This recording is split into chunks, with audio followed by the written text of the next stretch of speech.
अस्सलामुअलैकुम दोस्तों, खुशामदीद कहते हैं आपको हमारे यूट्यूब चैनल पे। इस वीडियो में आपसे कुछ जनरल नॉलेज के सवाल पूछे जाएंगे। अपने नॉलेज में इजाफे और हमारी हौसला अफजाई के लिए चैनल को ज़रूर सब्सक्राइब कर दें।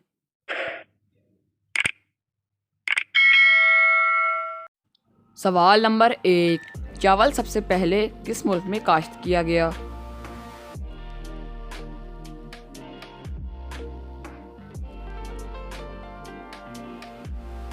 जवाब नंबर 1, चावल सबसे पहले चीन में काश्त किया गया।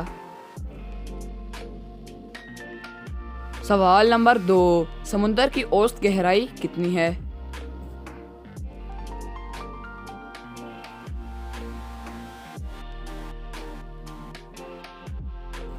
जवाब नंबर 2, 12,500 फुट।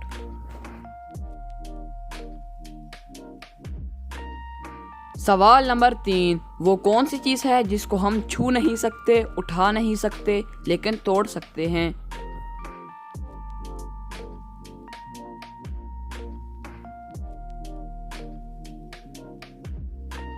जवाब नंबर 3, वादा।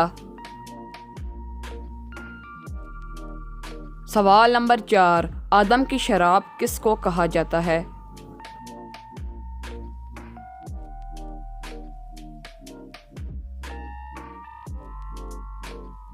जवाब नंबर 4, पानी को।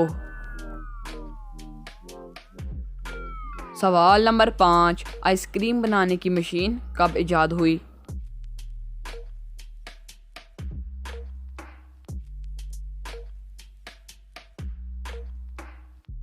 जवाब नंबर 5, 1851 में। दोस्तों, वीडियो कैसी लगी कमेंट बॉक्स में ज़रूर बताइएगा।